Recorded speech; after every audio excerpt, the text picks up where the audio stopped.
अगर वो पीछे वालों को नजर नहीं आ रहे तो ये डेस्क अपने क्लोजर लेके आओ, उसके पीछे लेके आओ, इधर की तरफ, यहाँ इसके पीछे दिख रहा है। चलो देखो सामने देखिए, ये जो हमारा टॉपिक है आज का, इसमें है चैप्टर का नाम आपको पता है, एनवायरनमेंट के बारे में। और इस एनवायरनमेंट की सारी इंपॉर्टेंट टर्मिनोलॉजी इसमें मेनली ओजोन के बारे में है, एनवायरनमेंट के फैक्टर्स के बारे में हम पढ़ेंगे। तो चैप्टर काफ़ी इजी है, सिंपल है, बस एक ही चीज़ पे ध्यान देना है कि उसे समझने पे ध्यान दोगे तो ज़्यादा फायदा है आपका, समझोगे तो। देखिए हमारे जो टॉपिक्स है उसमें इंट्रोडक्शन के बारे में आपको बताऊंगा, इकोसिस्टम क्या होते हैं उसके बारे में पढ़ेंगे, food chain, food web, flow of energy. ये जो एनर्जी वाला कंसेप्ट है बहुत इंपॉर्टेंट है, इसमें से काफी क्वेश्चन आते हैं। एनवायरमेंटल इश्यूज, ये भी क्वेश्चंस इसमें से भी आएंगे, और ओजोन लेयर जो कि आपने देखा होगा आया भी था आपका क्वेश्चन। तो ये टॉपिक्स काफी इंपॉर्टेंट रहने वाले हैं। तो शुरू करते हैं एक करके। सबसे पहले अगर हम देखें कि हमारा एनवायरमेंट क्या है, तो सिंपल भाषा में आपके पास डेफिनेशन होती है, everything around us is called environment. हमारे चारों तरफ जो कुछ भी है, हवा है, पानी है, जमीन है, आसमान है, what ever you can see, plants है, एनिमल्स है, लिविंग है, नॉन लिविंग है, उन सब चीजों को हम कंबाइंडली क्या कहते हैं, एनवायरमेंट कहते हैं। ठीक है, या सिंपल भाषा में कह सकते हो सराउंडिंग अराउंड अस। सराउंडिंग मतलब हमारे चारों तरफ की जो स्थिति है उसको एनवायरमेंट का नाम दिया जा सकता है, राइट।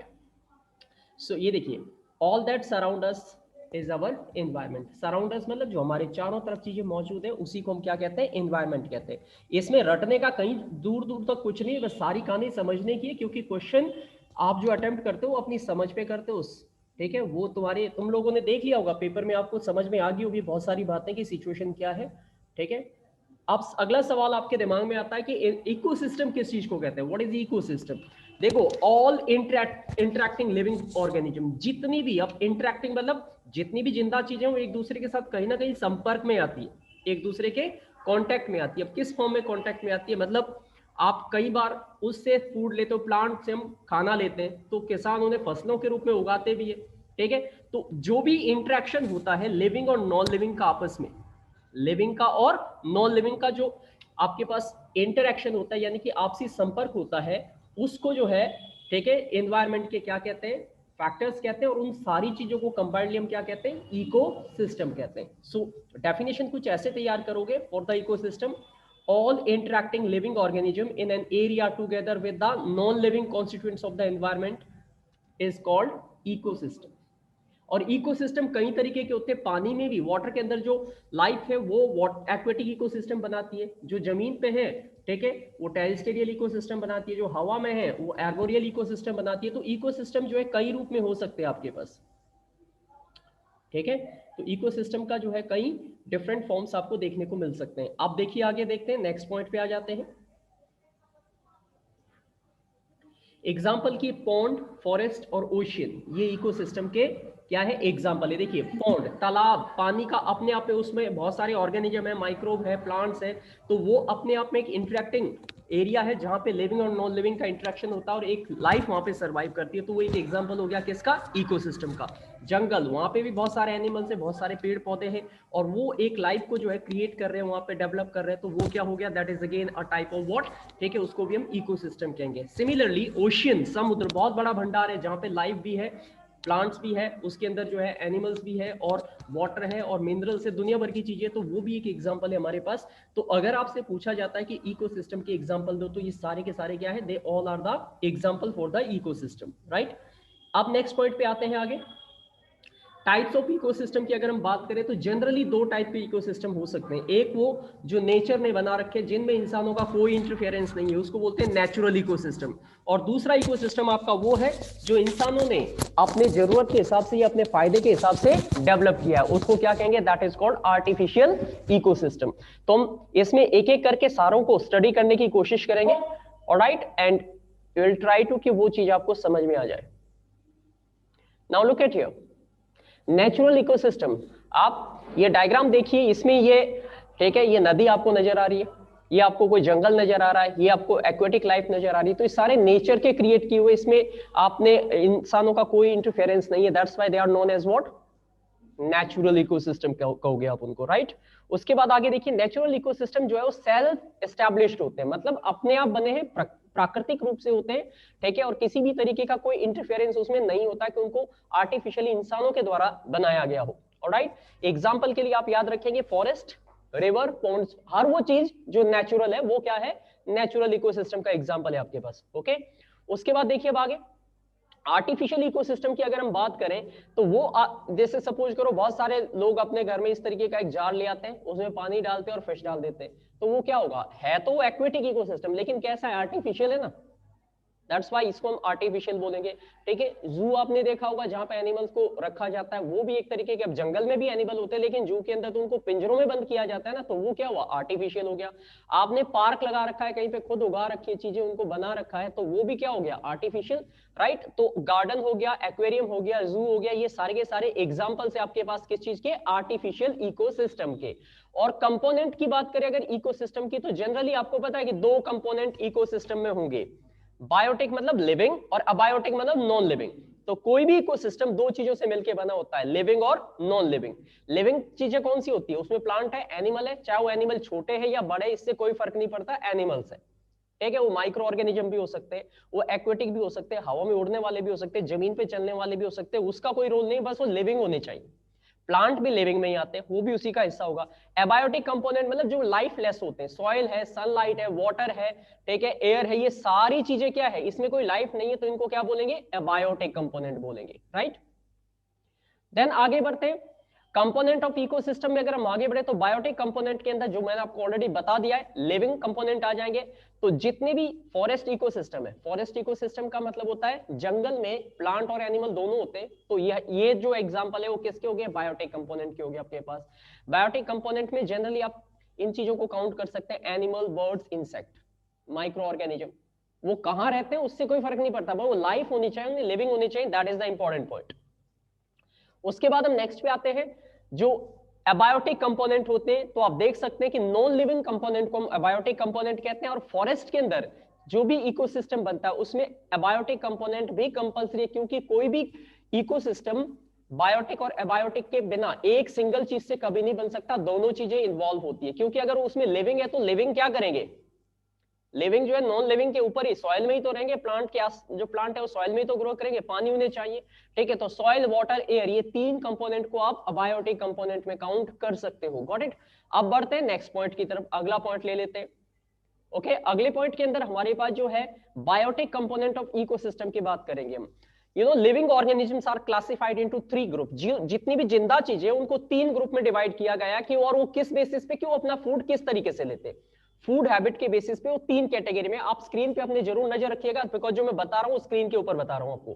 ठीक है, इसमें प्रोड्यूसर आपको दिखाई दे रहे, कंज्यूमर आपको दिखाई दे रहे और डीकंपोजर। और अगर आपको याद हो तो जो हमने लाइफ प्रोसेसेस पढ़ा था उसमें ये सारी टर्म्स हमने पढ़ी हुई है। ठीक है, प्रोड्यूसर क्या होते हैं, जो पैदा करते हैं, तो जो प्लांट्स होते हैं वो फूड पैदा करते हैं अपने लिए भी और दूसरों के लिए भी, तो प्लांट्स को हम क्या कहते हैं, प्रोड्यूसर कहते हैं, राइट। कंज्यूमर कौन होते हैं, जो उनको कंज्यूम करते हैं, तो उसमें कौन कौन आते हैं, हार्बीवोर्स, कार्निवोर्स, ओमनीवोर्स। हार्बीवोर घास खाने वाले होते हैं, कार्निवोर्स आपके जो मांस खाने वाले होते हैं, और ओमनीवोर जो दोनों खाते हैं, ठीक है, उनको कह सकते हैं हम। जी मैम। एंड डीकंपोजर्स में कौन आते हैं, डीकंपोजर्स के अंदर वो आते हैं जो माइक्रोब होते हैं, इसमें फंगस एंड बैक्टीरिया जो डेड चीजों को क्या करते हैं, डिकंपोज करके खाते हैं। डिकंपोज का मतलब डेड चीजों पे वो ग्रो करते हैं, अपने एंजाइम रिलीज करते हैं और उनको सड़ाते हैं, गलाते हैं और उससे अपना फूड ऑब्टेन करते हैं, उनको क्या कहते हैं, they are called as decomposers. Got that. अब आते हैं अगले पॉइंट पे, प्रोड्यूसर्स की अगर हम बात करें तो प्रोड्यूसर्स में organism which prepare their own food, example के लिए ग्रीन प्लांट्स, ठीक है, इसके अलावा ब्लू ग्रीन एल्गी। अब आपको जो है ग्रीन प्लांट तो आपको पता ही है कौन से होते हैं, ब्लू ग्रीन एल्गी ये होती है जिनको साइनोबैक्टीरिया कहा जाता है, पानी में पाई जाने वाली ग्रीन कलर की जो एल्गी टाइप होती है उसको कह सकते हो आप। ठीक है, excuse me, sorry. Now consumer क्या होते हैं, कंज्यूमर का मतलब होता है वो organism that depend on the producer, या तो डायरेक्टली या इनडायरेक्टली, या तो सीधा प्लांट को खाते हैं या फिर वो उन प्लांट खाने वाले एनिमल्स को खाते हैं। जैसे अगर आप टाइगर देखोगे तो ये प्लांट तो खाएगा नहीं, ये किसको खाएगा, ये डीर को खाएगा, हिरन को खाएगा, छोटे एनिमल्स को खाएगा, और वो क्या खाते हैं, प्लांट खाते हैं, तो वो इनडायरेक्टली फूड ले रहे हैं उनसे, समझ गए। तो ऑर्गेनिज्म जो प्रोड्यूसर से अपना फूड डायरेक्टली या इनडायरेक्टली लेते हैं उनको कंज्यूमर कहा जाता है। एनिमल्स इसमें है, इंसेक्ट है, बर्ड्स है, हर टाइप के एनिमल्स को हम क्या कहेंगे, कंज्यूमर कहेंगे, राइट। प्रोड्यूसर में सिर्फ एक ही चीज आती है, ग्रीन प्लांट जो फोटोसिंथेसिस करते हैं, वो सारे के सारे प्रोड्यूसर का पार्ट है आपके पास। इसके अलावा अगर हम आगे देखें तो ये जो कंज्यूमर है इनको आगे हम क्लासिफाई करते हैं हर्बीवोर्स, कार्निवोर्स, ओमनिवोर्स और पैरासाइट्स में। ठीक है, हर्बीवोर्स क्या होते हैं? वो एनिमल्स जो सिर्फ हर्ब का मतलब होता है plant eating animals are called herbivores. ठीक है, meat eating animals are called carnivores.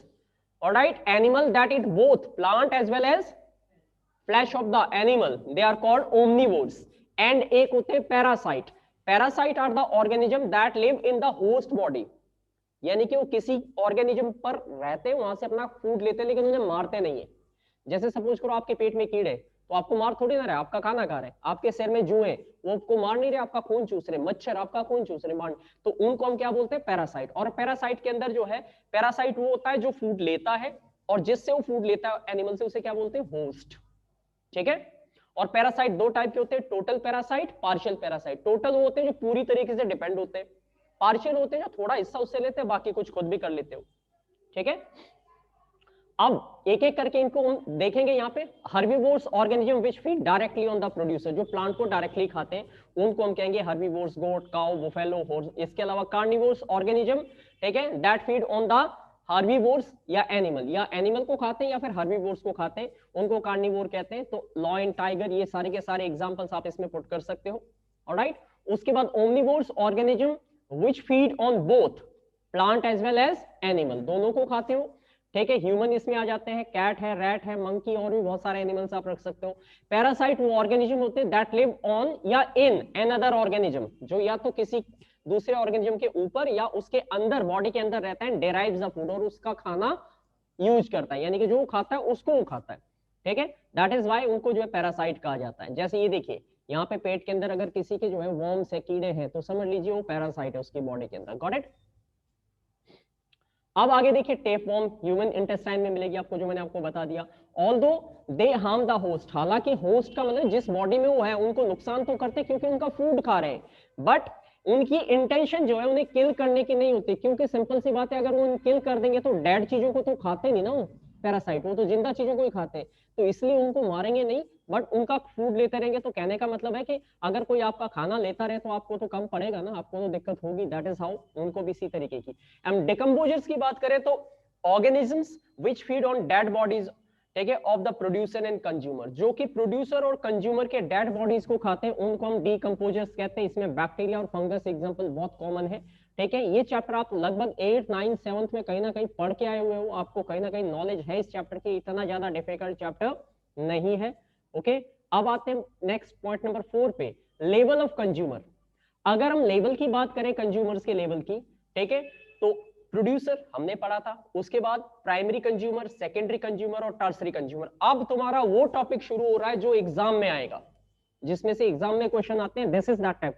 तो अब यहां पे ध्यान से देखिए, अगर हम कंज्यूमर के लेवल की बात करें तो प्रोड्यूसर हमने पढ़े थे, जो प्लांट को ही कह सकते हो आप, ठीक है, which have the ability to produce the food, जिनके अंदर फूड बनाने की एबिलिटी होती है, और वो सारे के सारे फोटोसिंथेटिक होते हैं, that's why they all are green plants. Alright, तो ग्रीन प्लांट को आप प्रोड्यूसर में काउंट करते हैं।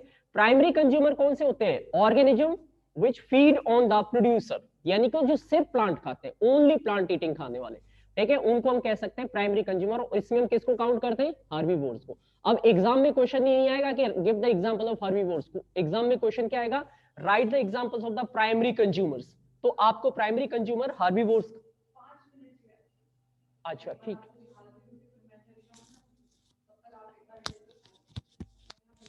ओके,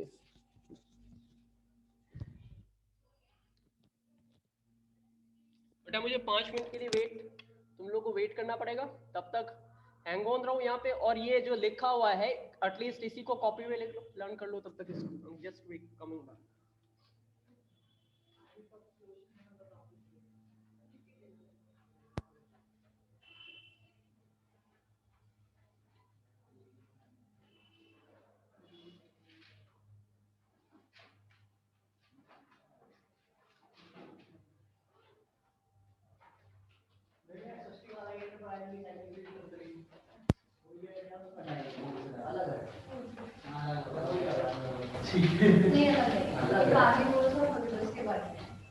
इसके भी कोई लेवल होते हैं।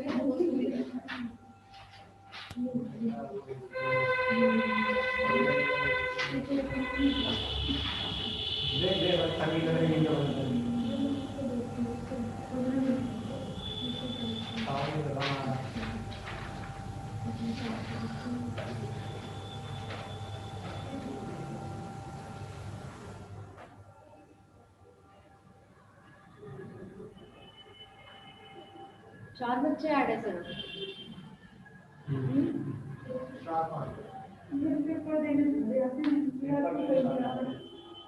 उनको नहीं आया पेपर लेने, बंटी आई थी पेपर लेने, बंटी में राजस्थान में Bharatpur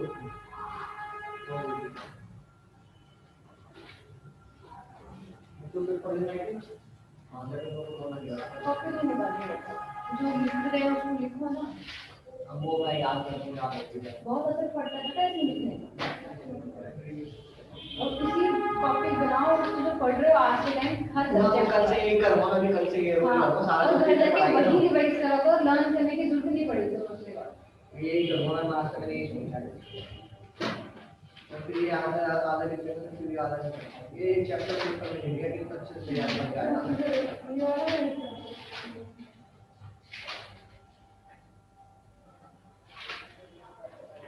Can you read it?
तुम लोगों ने कुछ सोचा पेपर कैसे करोगे बोर्ड में? मैंने सोचा आज ज्यादा मेहनत करूंगा। मेहनत नहीं, मैं कहती हूँ तुम्हें पता है सब कुछ है, तुम्हें लिखना नहीं आता है। यही तो दिक्कत है मैम, यही दिक्कत है। पहले टीचर हमारे सही आ जाते थे 8वीं 9वीं में, तो वो तो ज्यादा तो ये दिक्कत नहीं आती। तो ट्यूशन तो लगा रखी होती है मैम ट्यूशन में वो इंग्लिश सिखाएगा कि वो सिखाएगा, हम उसको करेंगे ना। मैंने बढ़िया मैम ऊपर दबाता है। अच्छा मेरे को तो पता ही नहीं था, तूने बता दिया। सीख रहा था बीच में, एक मैंने छोड़ दी मास्टर अकेडमी। तो 10 के होने के बाद मैं बहुत सीखूंगा मैम, भलाई से 1 साल बर्बाद चला, कोई दिक्कत नहीं। पर इंग्लिश आ गई तो फिर इंडिया में पहुंच जाएंगे। ये तो वही होती है ना। तुम हिंदी और हिंदी आप तो नहीं करते थे हिंदी तो स्टोरी पता है सब बढ़िया बात है, बढ़िया है यार तेरा। वही ये बात एकदम सही होती है, बात सही होती है। नीचे इंग्लिश होती है। मुझे चैप्टर पढ़ेगा तो एक साल अमेरिका भाग गया मैं, 1 महीने बता इनके लिए तो पढ़ने में चीजों में तुम्हें आता है, समझ सब लोग कोई दिक्कत नहीं करता। ये तो दिक्कत है। कुछ लोग होते हैं कि तुम दिखाती भी है लेकिन उनको समझ नहीं कि वो पढ़ा क्या रहा था। मेरे को सब पता है, जितना मेरे को सब पता है ट्रीटी कब हुई थी रीना में?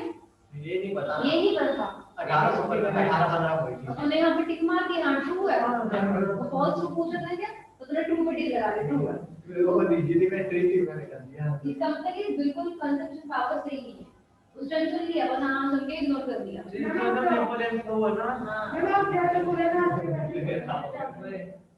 पेपर करने का प्रेजेंटेशन करने में बहुत फर्क पड़ता है। छवि ने पेपर प्रेजेंटेशन बहुत अच्छी करी पर लिखा बेकार है। तो मैंने हमारे स्कूल में मतलब हमारे स्कूल में कितनी बार सिखा ली वहाँ बैठे बैठे कि इस तरह से क्वेश्चन करना है, राइटिंग देख लिया तुमने और टीचर पेपर चेक करने का मन भी नहीं करेगा उसका, कि उसको दिख रहा है कि इस बच्चे को आता कुछ नहीं है, जिसे मार रखे बस वो नंबर नहीं देगा वो टीचर। जब तुमने इतना अच्छा लिखा हो, कपिल ने पेपर अच्छा किया है। ओ माय गॉड, कपिल भाई यार जिससे उम्मीद नहीं थी वो उम्मीद करके दिखा तो अच्छा लगा कि हाँ ये से नंबर लेके आए। रोहित से उम्मीद ज्यादा थी और वो कम है। अगली बार से तू तो क्लासरूम में भी प्रेजेंटेशन तेरी वैसी है, पेपर में वैसे करी है। अनीता तो और तू हाँ मैं ये काम करके क्या वीडियो बना रहा हूं, दूसरों को बोल रहा है, दूसरों को बोलने में हो जाता है। हाँ बस ये सीखा तुमने, तो मेरा को बोल तेरे को बोल, ये नहीं कि तू सबने पढ़ा उसको पढ़ ले। क्या पढ़ाया सबने अभी तक? सबने वही पढ़ाया, एक सिस्टम हमारे क्या सिस्टम किया उसको इंग्लिश में बोलो, बस लिखना है, इंग्लिश बोलेगा तो वही सेम लिख कर आएगा एग्जाम के अंदर। हाँ बोलो एक नेचुरल होता है, आर्टिफिशियल होता है, तो इंग्लिश बोलो। मैं तो मैं तो सिस्टम होता क्या है तो मैंने बताया। बस इंग्लिश बोलो प्लीज, बोल बोलो, आपस में डिस्कशन करोगे, सबने ये पढ़ा है इसको कैसे बोलेंगे, आपस में डिस्कशन कराओ। अब चुप बैठे हैं, तब कुछ नहीं बोलना।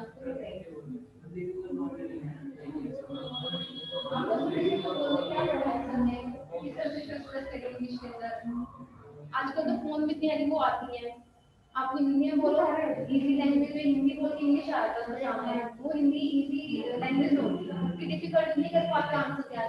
तो आपको पता है इस टॉपिक में ये लिखा है, हिंदी में पता है, आपको हिंदी बोलो और सामने इंग्लिश आ जाएगी आपके पास, उस वर्ड को याद कर लो, ऐसे इंग्लिश में चाहिए और आपका काम भी हो जाएगा। हम क्या ऐसे कर रहे हैं, मैंने सुना नहीं, जैसे तेरे को पता है कि सब में ही पढ़ा है, तू हिंदी में बोल दीजिए, ठीक है, इसको हम ऐसे एक्सप्लेन करेंगे एक डेफिनेशन के अंदर। वैसे इसको आप एक ऐप लेके आओ, कुछ गूगल फॉर्म जो होता है, बोलो आपके पास इंग्लिश में दिखा देगा, इजीली में बुक की क्वेश्चन ऐसे डिफिकल्ट नहीं कर पाते, बहुत कुछ करना पड़ता है पास होने के लिए, एक नंबर भी बहुत जरूरी होता है उसमें। मैथ वो कितने करवाए, सबने फेल, मैथ सबने 0, मुझे तो नहीं उम्मीद थी कि मैथ लोग गलत करेंगे। शिवम ने पता क्या करा है, राजस्थान पंजाब में, पंजाब उड़ीसा में, फिर मैप दिखाऊंगी तुम्हें। हाँ मतलब इतने बड़े घोड़े रखे हैं लिटरली, आपको अपने मैप के बारे में नहीं पता।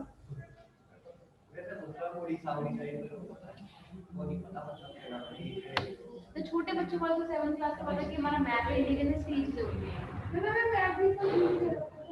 मैप अजीब कहाँ था उसके अंदर, सेशन था कांग्रेस का सेशन, मोस्टली चैप्टर जो उसके अंदर आ रखा था वो आ रखा था आपको हिस्ट्री का तीसरा, जो आपको वो ज्यादा पढ़ाया था, लेकिन आपने आप पढ़ाओगे तो अलग बच्चे की बात ऐसा कुछ उन्होंने पढ़ाया है कि लेकिन आप कोई नहीं पढ़ा, लेकिन जब मैंने स्टैटिस्टिक्स पढ़ाया था कोई नहीं पढ़ता था, मैं अभी आप उन्होंने बात पढ़ा अगर स्कूल में जाना पड़ता तो लिख के लिखना पड़ता। मैं जो ही बोलूं, आप चैप्टर हो जाएगा छोटे के, फिर आप सभी बच्चों को तो एक चैप्टर करके आया, ये तो लाइक है ना, ब्रेक में से आधा कर यार इतना टाइम वेस्ट हो गया, जहां पहले सर ने इश्यू ने आधा घंटा काट दिया, अब लाइक तो पूरे आधा चैप्टर है यार, इसको याद करना है, हमें आना पड़ता है। मैं भी कर सरकारी छुट्टी है, मैं आके वो घंटा था नहीं, आप जाते हो शास्त्री नगर से, हां नहीं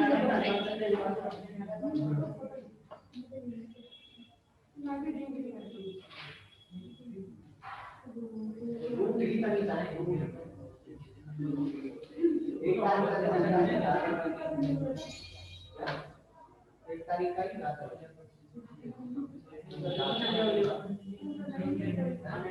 बताना प्राइमरी कंज्यूमर क्या होता है इसके अंदर, बताओ क्या ma'am, primary consumer ma'am primary English में बताइए, जो मैम की organism which feed on a organism produce animal green plant herbivorous। और कोई बताओ, रोहित सेकेंडरी बताओ, नहीं रोहित बताओ, क्लासरूम में बोला दो और कितने हां organism which feed on a green plant, which plant herbivorous। अब देख लो तो चलो वो 10th में पढ़ा है।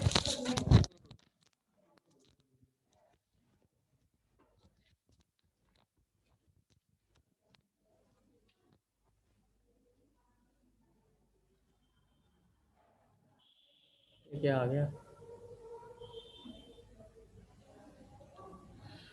हाँ भाई जागे हुए हो वहां पे या सो गए? Let's continue.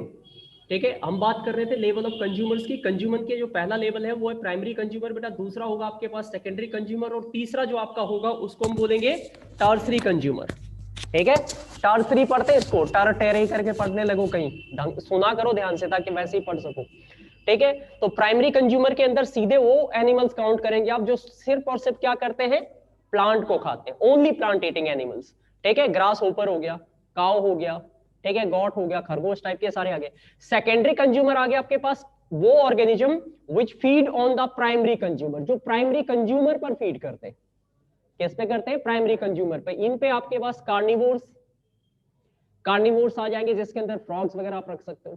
ठीक है, तो ये सेकेंडरी कंज्यूमर है। और कैसे है ध्यान से देना। ठीक है, कार्निवोर का मतलब सिर्फ और सिर्फ उनको खाते हैं जो ग्रीन प्लांट को खाते हैं, मतलब हार्बीवोर्स को खाने वाले क्या हो गए, कार्निवोर्स हो गए, राइट। और टर्सरी कंज्यूमर वो होते हैं विच feed on the secondary consumer, यानी कि जो इनको खाएंगे, राइट। तो जैसे अगर सपोज करो आगे हम पढ़ेंगे फूड वेब और फूड चेन पढ़ेंगे।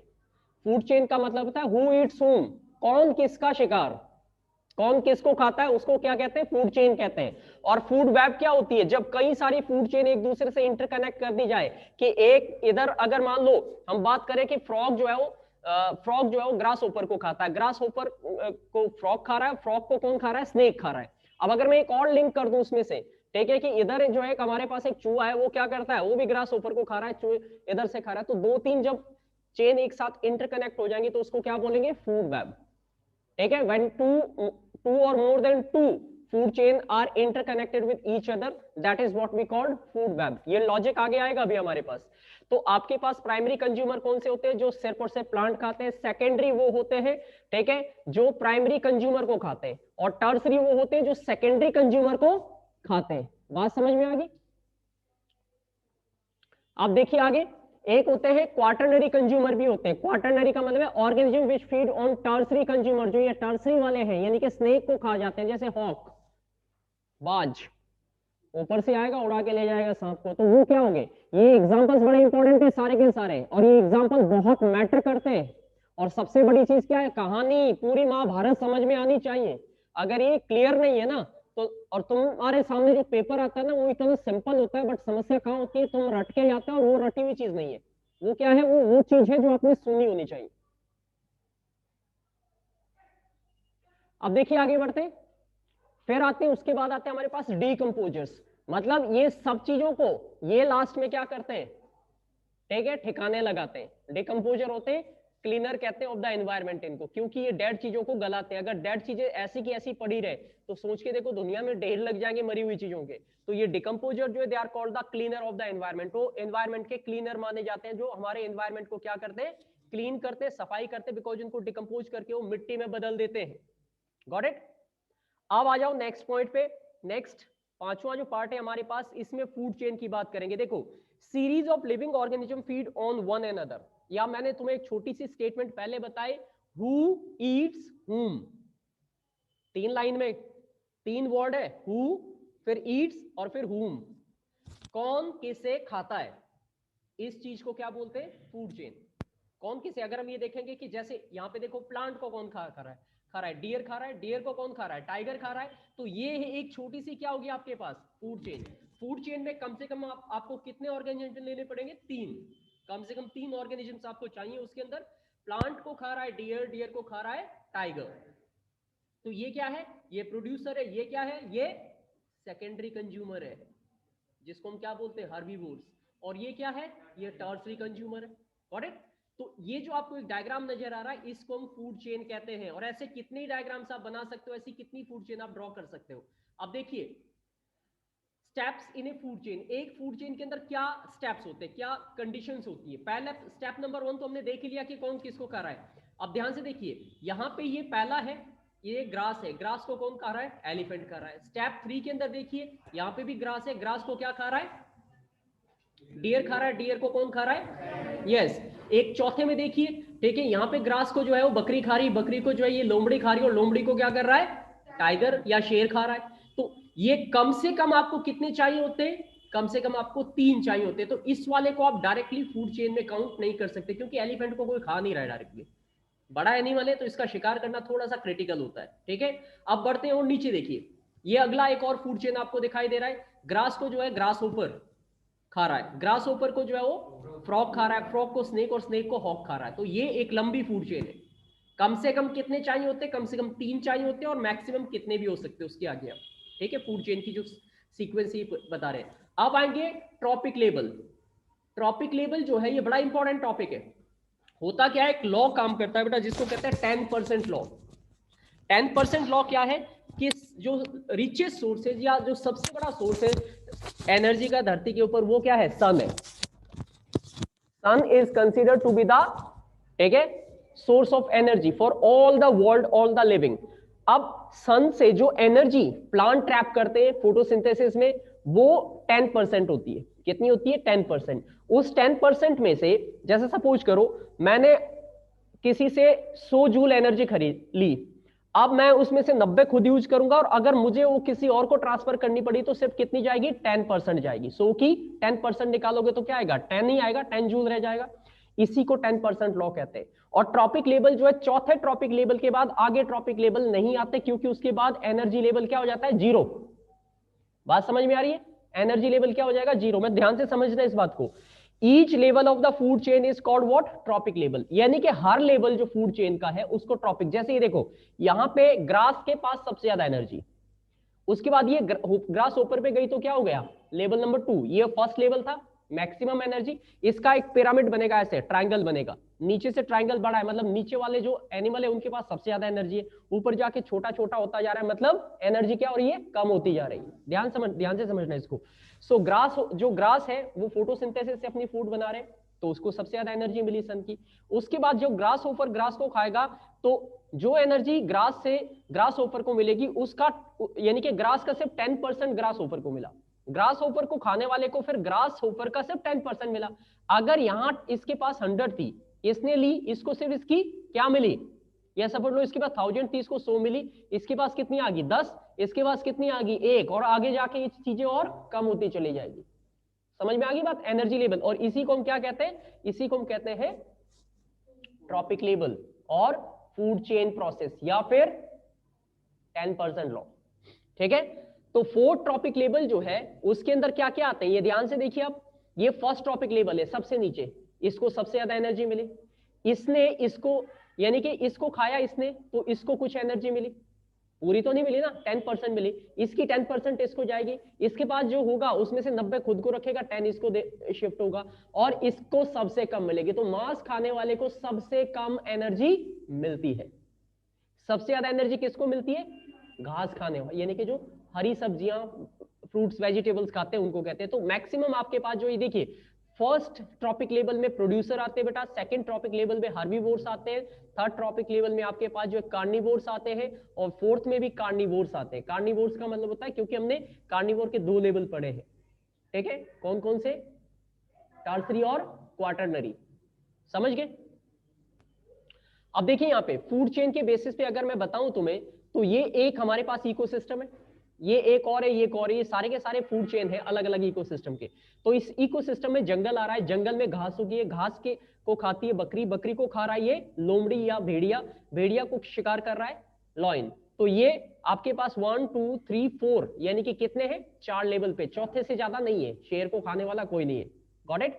ऐसे यहां पे देखिए, ये अगर एक्वेटिक की बात करें तो यहाँ पे एक्वेटिक मतलब पानी के अंदर जो भी प्लांट्स और एनिमल्स है, ठीक है, उनको ये छोटे खा रहे हैं, उनको फिर फिश खा रही है, फिश को फिर बड़ी फिश खा रही है। तो यहाँ पे भी 1 2 3 4 से ज्यादा नहीं है। अब यहाँ पे देखिए, अगर हम बात करें गार्डन की, तो फ्लावर है, फ्लावर को जो है कौन ईट कर रहा है? ठीक है, ये छोटे मोटे इंसेक्ट है, इंसेक्ट को फिर ये थोड़े बड़े इंसेक्ट खा रहे हैं, इन बड़े इंसेक्ट को फिर ये जो है वो बर्ड्स खा रहे हैं, बर्ड्स को फिर ये बड़े बर्ड्स खा रहे हैं। तो यहाँ पे भी आपके पास 1 2 3 4 5th लेवल है, लेकिन इसको हम फर्स्ट लेवल ही मानेंगे, बिकॉज ये दोनों लगभग सेम है, एक ही कैटेगरी है। समझ गए? अब इसके बाद आगे देखिए, बंटी अपनी आवाज बंद कर।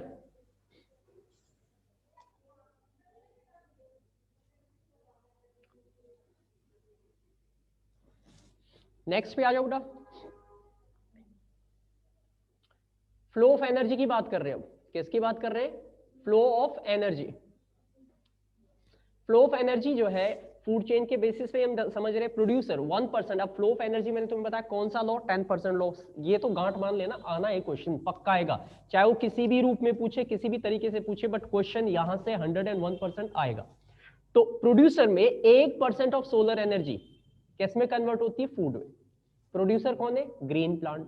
तो उन्होंने जो सनलाइट को ट्रैप किया, फोटोसिंथेसिस की और उससे अपना फूड बनाया, उनको सोलर एनर्जी का कितना मिला?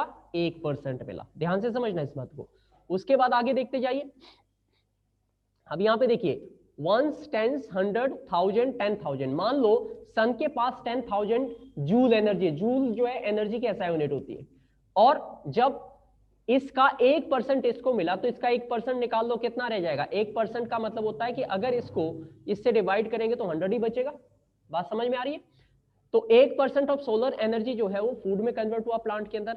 फिर जो प्राइमरी कंज्यूमर है उनके लिए क्या होता है? उनके लिए शुरू हो जाता है 10% लॉ। याद रखना, सन और प्लांट के बीच में 1% लॉ काम करता है, उसके बाद बाकी सारे लेवल पे 10% लॉ काम करेगा। ठीक है, तो प्राइमरी कंज्यूमर को 10% of the producer energy turn into the body. अब 10% जो है, जो प्रोड्यूसर की एनर्जी थी, वो इसको मिलेगी 10%। तो 100 का 10 निकालेंगे तो क्या आएगा? 10 ही आएगा। 10% का परसेंटेज हटाते तो 10/100 मल्टीप्लाई में 100, 100 से 100 कैंसिल हुआ, कितना बचा? 10। Got it? सेकेंडरी की बात करेंगे तो 10% का निकाल लो, इसके लिए क्या मिलेगा? सिर्फ 1%। इस पे भी सेकेंडरी कंज्यूमर पे अगर मैं लगाऊं क्या 10% लो, तो 10% ऑफ 10% के लिए 10/10 परसेंटेज का साइन मल्टीप्लाइड बाय 10, तो दोनों ऊपर 2 जीरो, नीचे 2 जीरो, ऊपर कट जाएगी, आपके पास क्या बचेगा? 1 बचेगा। तो सिर्फ 1% एनर्जी मिल रही है। और अगर इससे अगले टर्सरी लेवल की बात करें तो टर्सरी को क्या मिल रही है? 1 का 1/10, दैट इज 1/10, जिसको हम 0.1 कहेंगे, ये जा रहा है। ठीक है, 10%। और उसके बाद अगर मैं टर्सरी के बाद चौथे लेवल की बात करूं तो चौथे लेवल पे तो हालत बहुत कम है। बात समझ में आ रही है? तो सबसे ज्यादा एनर्जी कौन लेते हैं? प्लांट्स, जिनको 100 मिलती है। 100 का 10% आगे, यानी कि 100 सन और प्लांट के बीच में जो है 1% लॉ काम करता है। उसके बाद आगे 10% लॉ। 10% लॉ का मतलब है, जब कोई आपसे पूछता है क्या होता है, व्हाट इज 10% लॉ, तो आप बोलोगे ठीक है, 10% law state that 10% of energy is always shifted from one trophic level to next. एक लेवल से दूसरे में जो, यानी कि जो पहले वाले को खाता है, ठीक है, तो उसको उस पहले वाले का उसके दूसरे की बॉडी में सिर्फ 10% एनर्जी ही शिफ्ट होता है। ठीक है, क्योंकि ये यूनिवर्सल लॉ है और यही काम करता है। इसलिए शाकाहारी जो है ज्यादा एनर्जी गेन करते हैं, ज्यादा हेल्दी होते हैं, और मांसाहारी जो है उनको कम एनर्जी मिलती है। ध्यान रखना इस बात का। लोगों को उल्टा लगता है, अक्सर उनको लगता है मांस खाने वाले को ज्यादा एनर्जी मिलती है, ऐसा नहीं है। और ये साइंटिफिकली प्रूव है। ये देखो, इसको बोलते हैं लैंडमैन्स 10% लॉ। सिंपल भाषा में इसको 10% लॉ पढ़ा जाता है। ठीक है, तो only 10% of food energy is transferred from one trophic level to the next higher level is called 10% law. ये स्टेटमेंट हो जाती है आपके पास किसकी? 10% लॉ की। ठीक है, इसके पास अगर 100 थी तो इसको 10 मिली, इसको 1 मिली, इसको 1/10 मिली, इसको 1/100 मिली। ये समझ लो, 1/10 इंटू 1/10 यही होगा, राइट? तो ये कंडीशन होती चली जाती है। अब एनर्जी जो फ्लो होती है फूड चेन के अंदर, वो हम उसको बोलते हैं एनर्जी पिरामिड, जो एक ट्राइंगल की तरह बनता है। किसकी तरह बनता है? ट्राइंगल की तरह बनता है। इस बात को ध्यान से समझिएगा, आगे दिखाऊंगा मैं। तो एनर्जी फ्लो जो है वो यूनी डायरेक्शनल है। ये तुम्हारा क्वेश्चन आया हुआ है इस बार कि एनर्जी फ्लो क्या 2 डायरेक्शनल होता है, 1 तो यूनी मतलब एक ही डायरेक्शन में, नीचे से ऊपर की तरफ, नीचे से ऊपर की, ऊपर से नीचे की तरफ एनर्जी कभी नहीं आती, नीचे से ऊपर की तरफ जाती है। समझ में आ गई बात? तो यूनी डायरेक्शनल है, एक ही तरफ हम इसे समझते हैं, स्टडी करते हैं। अब नेक्स्ट पॉइंट पे आ जाते हैं। आवर एनवायरनमेंट के अंदर बायोलॉजिकल मैग्निफिकेशन, ये भी 1 नंबर का क्वेश्चन आपका बहुत बार पूछा। ये नंबर ये चैप्टर मैंने बताया 7 नंबर, 5 से 7 नंबर का चैप्टर है, और ये सारी चीजें आएगी, बहुत बेसिक चीजें होगी। देखो, progressive accumulation of chemical at each trophic level is called biological magnification. क्या होता है? बढ़ना। ये बोल रहे कि प्रोग्रेसिव मतलब बढ़ते हुए क्रम में जो प्लांट है उनके अंदर, ठीक है, क्या होते हैं? केमिकल सबसे कम आएंगे, जैसे प्लांट में हमने फर्टिलाइजर केमिकल्स डाले, वो उन्होंने एब्जॉर्ब किए, उनको जो खाएगा उनमें चले जाएंगे, उनको खाने वाला उनमें चले जाएंगे। तो इस एक्यूमुलेशन को कि हर ट्रॉपिक लेवल के अंदर जो केमिकल्स होते हैं, अगर वो प्लांट में तो प्लांट से उसको जाएंगे जो उसे खाएगा, उससे उसमें जाएंगे जो उसको खाएगा, एंड सो ऑन। इसी प्रोग्रेसिव एक्यूमुलेशन, धीरे धीरे जो केमिकल्स इकट्ठे होते रहते हैं बॉडी के अंदर, जो हम प्लांट्स या एनिमल्स को खाते हैं, और उनकी बॉडी में जो भी केमिकल चीजें हमारी बॉडी में इकट्ठी होती रहती है, उसी को बायोलॉजिकल मैग्निफिकेशन कहा जाता है। तो higher the trophic level greater is the concentration of chemical. अब ध्यान देना, जितना चौथा, क्योंकि मैक्सिमम 4 ही ट्रॉपिक लेवल हो सकते, तो 4 ट्रॉपिक लेवल की अगर हम बात करें तो चौथे ट्रॉपिक लेवल के अंदर जो है सबसे क्या होगी, सबसे ज्यादा केमिकल्स इकट्ठे होंगे, यानी कि सबसे ज्यादा बीमार होंगे, क्योंकि उनमें केमिकल सबसे ज्यादा इकट्ठे होंगे, और जो प्लांट है उनमें सबसे कम होंगे। ट्रॉपिक लेवल में, बढ़ते हुए ट्रॉपिक लेवल में पहला, दूसरा, तीसरा, चौथा, तो सबसे पहला प्लांट का, दूसरा हर्बीवोर का, तीसरा कार्निवोर का, चौथा भी कार्निवोर का। तो कार्निवोर जो होते हैं, जो मांसाहारी होते हैं, उनके अंदर केमिकल की कंसेंट्रेशन सबसे ज्यादा होती है, यानी कि मैग्निफिकेशन उनकी बॉडी में सबसे ज्यादा आपको देखने को मिलेगा। ये 10% लो है आपका सीधा, ठीक है। जैसे सॉइल के अंदर 10% है, अर्थ के अंदर जो है देखेंगे एंड सो ऑन, तो ये बैंड अप ग्रो करता जाएगा, यानी कि जो इसके अंदर होंगे केमिकल, इसको जो खाएगा इसके अपने भी केमिकल होंगे, और कुछ यहां से भी आए, डबल हो गए ना, तो इसमें 3 गुना चले जाएंगे। अब जो इसको खाएगा उसमें 4 गुना हो जाएंगे, अपने भी होंगे प्लस इसके भी जाएंगे, इन दो के भी जाएंगे, तो ये एडअप होता चला जाता है। That's the point over here, ठीक है। तो ये हमारा 7 पार्ट हो गए इसमें, और ये 7 पार्ट में मैं विराम ले रहा हूं, बस इसमें इतना ही रखेंगे।